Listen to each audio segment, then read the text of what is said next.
Hello po mga kabroson. So ito ngayon ang sagot sa request ni John Pahimulin. Sabi kasi niya, idol, konting kaalaman lang po sana. Paano gamitin ang 7018? Sobrang dikit po kasi. Di ko mapahaktas at hirap ako mag-cupping pass. Di ko mapasindi ang 7018. Ito na ang sagot sa request mo, John Pahimulin.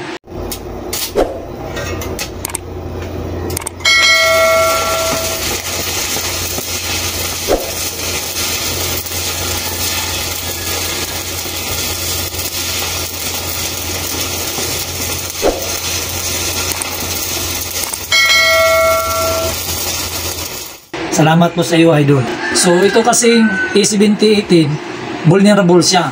Ibig sabihin, madali matanggal yung kanyang coating. So ingatan natin tong electrode na ito. So wag nating i-drop, kung hindi ilapag natin ng maayos. Okay? At wag nating i-scratch sa metal na magaspang katulad nito. Okay? Magaspang siya. Pag i-scratch mo kasi dito sa magaspang na metal, ay matatanggal yung mga coating niya. At yung pag-establish ng arc nito sa A7018 ay itap natin at magbigay tayo ng arc gap. At yung isa ay dikit muna natin at iwagul natin saka tayo magbigay ng arc gap. Okay? So ipakita ko sa iyo kung paano gawin. Okay? Kapag itong A7018 na electrode ay nag-stick sa welding materials natin, ay ganito lang ating gawin. Okay? So yan, kung ang gawin natin ay ganito, tanggalin natin yung handle, yan, tapos palamigin natin siya, saka natin pukunin para hindi matanggal yung coating. Okay, so pinalamig ko, yan siya, yan, tapos pag malamig na ay saka mukunin. Ayun, hindi natanggal yung coating niya. Okay, so ganun lang. Pag mag-stick, lamigin mo muna, saka mo tanggalin.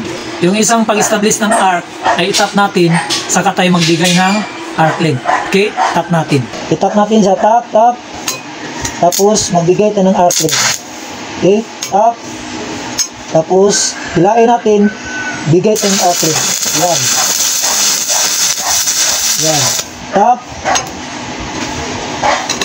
Tapos, bigay tayo ng arc length. Okay? At yung isa ay idiin natin, saka tayo magbigay ng gap. Okay? Ganito yun.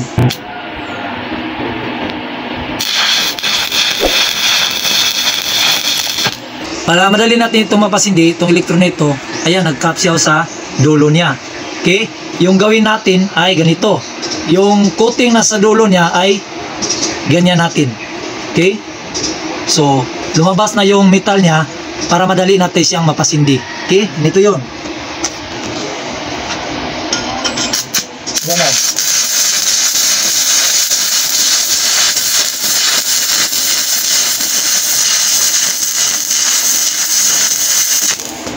Para madali nating mapasindi itong electrode na ito. Ganun mo lang. Yung dulo niya, siguraduhin mo lang na may welding gloves ka. Okay?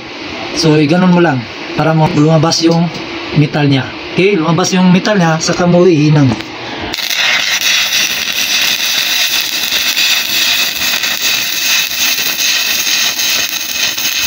So ayan, i-apply na natin yung tatlong pamamaraan ko sa paggawa natin ng cupping. Kasi sabi din kasi ni John na hirap din siyang mag-filling pass at saka cupping. So gawa ako ng cupping para may apply natin yung tatlong pamaraan ko. So lagi niyong tandaan na ABC, always be comfortable.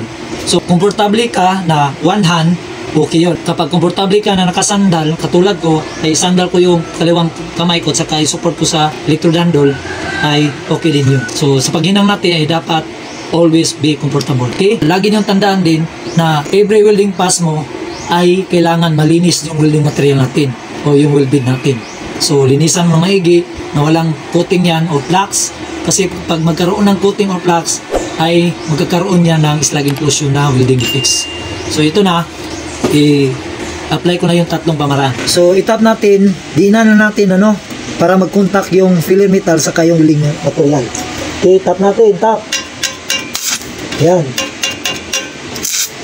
Tapos bigay tayo ng gap.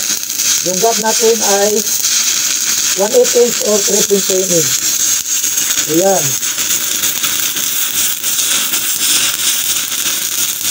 So ngayon, turo ko na rin yung paano mag-tie in. Okay? Kailangan ito ay kunan mo lang ng coating dito sa crater niya. Ito yung crater niya, no? Mag-establish tayo ng arc dito, tapos gapang tayo, ilop natin dyan. Saka tayo mag-dinang. So, ayan, nag-cap siya. So, kailangan natin idiin to para mag-contact yung filler metal sa willing materials natin.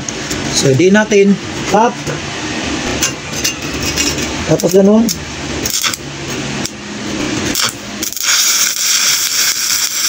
Yan. Tapos yung diin. Tapos, hilain natin, bigay tayo ng arc gap na 1/8 inch. Yan. Tapos, yung ganito, ayan o, para madali natin mapasindi, ay igano natin yung dulo ng ating electrode. Para lalabas yung filler metal, madali na natin siyang mapasindi sa ating paghinang. Okay? Yan. Hinang natin. Yan.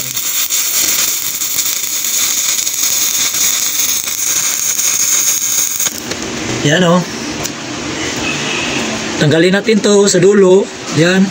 Kailangan lang na may welding gloves tayo para hindi tayo mapasok. Okay?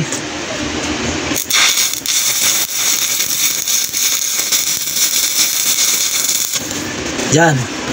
Ito yung pangatlong pamamaraan na tanggalin natin yung coating sa dulo. Ayan. Para mag-contact agad yung filler metal saka yung welding materials natin. Ayan.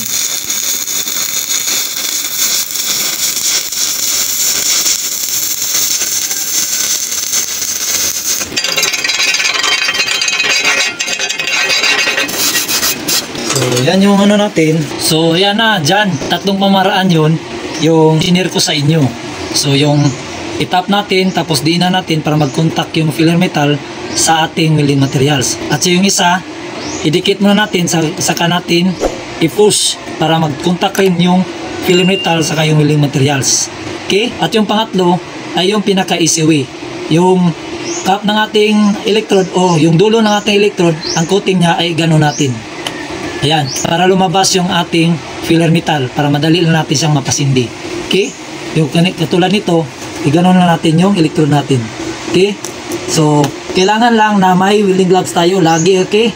Para hindi tayo mapasok. I hope dyan ay may natutunan ka o may natutunan kayo. So, maraming salamat po sa inyong patuloy na pagsuporta sa aking YouTube channel at sa aking page sa Brutsoul. Okay? Yung iba hindi pa naka-follow, follow na kayo at mag-subscribe na kayo sa aking YouTube channel. Okay? So maraming salamat po sa inyong lahat mga ka-Brutsoul.